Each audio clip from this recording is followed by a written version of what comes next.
Hello बच्चों, आप लोग सभी लोगों का स्वागत है कंसेप्ट मंत्रा पे। हम क्लास 10th हिस्ट्री का जो सीरीज था उसी सीरीज का आज आखिरी वीडियो क्लास चैप्टर 2 का क्लास 10 चैप्टर 2 का लेक्चर नंबर 6 लेके आए हैं और जो इस चैप्टर का आखिरी लेक्चर होगा आज हम लोगों को पढ़ना है कि हम जितना भी पढ़े वो सब मूवमेंट उस सबका आखिरकार रिजल्ट क्या निकला।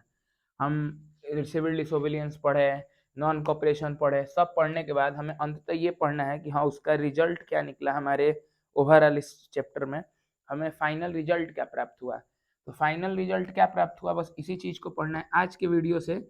एक भी क्वेश्चन बोर्ड एग्जाम में नहीं आएगा, तो इस ये वीडियो बस नॉलेज के लिए, ना कि बोर्ड एग्जाम के लिए। अब सुनिए रिजल्ट क्या मिला।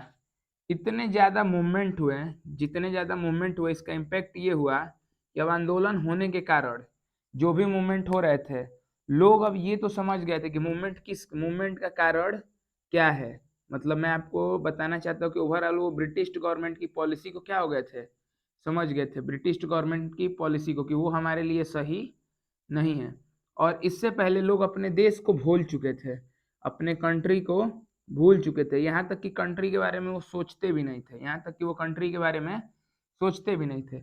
लेकिन अब इतना सब आंदोलन वो आंख के सामने देख लिए, इतना आंदोलन वो आंख के सामने देख लिए कि अब उन्हें समझ में आ रहा था कि नहीं, देश अपने आप में बहुत जरूरी चीज है, देश के लिए सोच रखना चाहिए, देश के लिए सोच रखना चाहिए। और इस चीज को हम लोग क्या बोलते हैं, नेशनलिज्म। क्या बोलते हैं, नेशनलिज्म। तो ओवरऑल मैं आपसे ये कह सकता हूँ, ये सब आंदोलन होने के कारण भारत के लोगों में क्या आई, नेशनलिज्म की फीलिंग आने लगी, धीरे धीरे नेशनलिज्म की फीलिंग आने लगी। क्या इसे हम समाज में देखने को भी मिल रहा था। तो हाँ, पहले जो कवि रुचिमय कहानियां बनाया करते थे, पोइट जो इंटरेस्टिंग स्टोरी लिखना पसंद करते थे, इस सब घटनाओं से पहले कवि बहुत सुंदर सुंदर कहानियां लिखते थे, इंटरेस्टिंग स्टोरी, जो लोगों को सुन के उत्साह बढ़े। लेकिन अब कवि किधर की तरफ शिफ्ट हो रहे थे, ग्रीन कलर का मार्कर थोड़ा दिक्कत कर रहा है, ये भी समय के साथ चेंज कर दिया जाएगा। आप लोगों का जो कमेंट आ रहा है सुनिए। पॉइंट जो है इंटरेस्टिंग स्टोरी छोड़ के अब किधर की तरफ शिफ्ट हो रहा है, धीरे धीरे वो धीरे धीरे शिफ्ट हो रहा था नेशनलिज्म की स्टोरियों के ऊपर। किसके ऊपर, नेशनलिज्म की स्टोरियों के ऊपर। मतलब नेशनलिज्म के ऊपर स्टोरी अब वो लिखना शुरू कर दिया। वो जो पोयम लिख रहा है वो भी किसके ऊपर लिख रहा है, तो देश के ऊपर लिख रहा है। किसके ऊपर, देश के ऊपर। जो उसकी कहानियां है वो भी किसके ऊपर आधारित है, देश के ऊपर। जहां तक बात किया जाए जो उसके थीम है, जो उसके उद्देश्य है हर चीज के, उसमें भी देश छिपा है। देश छिपे होने का मतलब नेशनलिज्म छिपा है। क्या है छिपा है, नेशनलिज्म। उम्मीद है इतना बात आपको समझ में आ रहा होगा। तो पूछेगा कि क्या उन सभी मूवमेंट का इम्पैक्ट हमें किसी एक सामाजिक समूह पे देखने को मिल रहा था। तो एक समूह तो पोइट लोगों का था, प्रोफेशनली बात कर रहे हैं ना कि ये कास्टनिज्म का बात कर रहा है। अच्छा, एक समूह किसका था, पोइट लोगों का था, कवि लोगों का था। कवि लोग जो पहले कहानियां लिखना बस पसंद करते थे, वो अब नेशनलिज्म के ऊपर कहानियां लिखने लगे।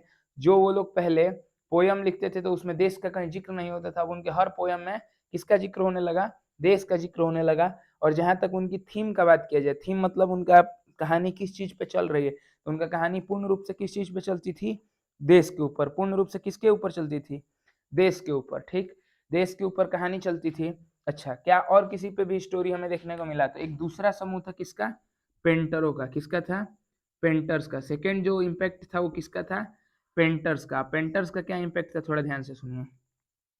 पेंटर इससे पहले ब्यूटीफुल पेंटिंग के पीछे भगता था कि वो सुंदर से सुंदर क्या बनाए, ब्यूटीफुल पेंटिंग, मतलब सुंदर से सुंदर पेंटिंग करे, ब्यूटीफुल पेंटिंग। लेकिन अब पेंटर को भी नेशनलिज्म का अर्थ समझ में आ रहा था।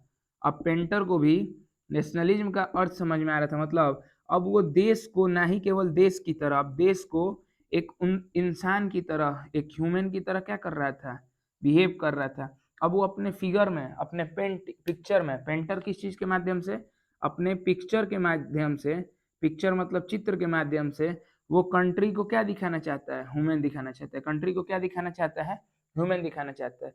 मैं यहाँ पे क्या समझाने की कोशिश किया हूँ कि समय के साथ पेंटरों के भी सोच में बदलाव आया। जो पहले खूबसूरत पेंटिंग के पीछे भगते थे, अब वो किसके पीछे भग रहे थे, नेशनलिज्म की ओर। मतलब अब वो देश के चित्र को मानव का रूप देना चाहते थे, मतलब देश को एक मानव के रूप में क्या करते थे, दर्शाते थे। जिसका हमें आज तक छवि देखने को मिलता है कि जो पेंटर्स थे उन्होंने एक भारत माता का चित्र बनाया, भारत माता का चित्र बनाया, भारत माता का पिक्चर बनाया, जिसे हम एक फीमेल लेडी, एक महिला का चित्र बनाया जिसे भारत माता के नाम से संबोधित किया। तो जो ये फीमेल लेडी पिक्चर है, इसकी पूजा हम आज भी भारत माता माता के नाम से जानते हैं। अच्छा, इस बात में तो कोई आपको दिक्कत ही नहीं होना चाहिए कि यूरोप की कहानी से हमें पता लग गया है कि किसी भी कंट्री का जो फेस माना गया वो हमेशा एक महिला का माना गया।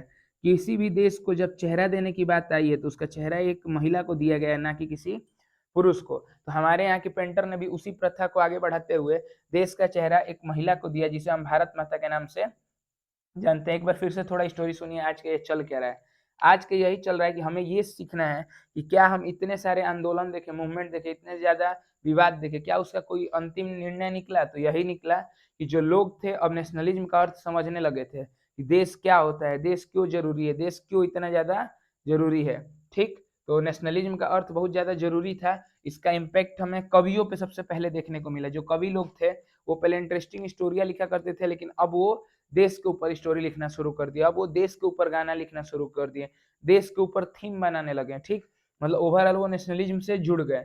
लेकिन वहीं पे देखा गया पेंटर्स का, तो ये लोग भी पहले खूबसूरत पेंटिंग बनाने के चक्कर में रहते थे, लेकिन अब उनको खूबसूरत पेंटिंग से ज्यादा चित्र किसकी देखी जाती थी? तो नेशनलिज्म के बातों को समझाने के लिए वो पेंटिंग बनाते थे।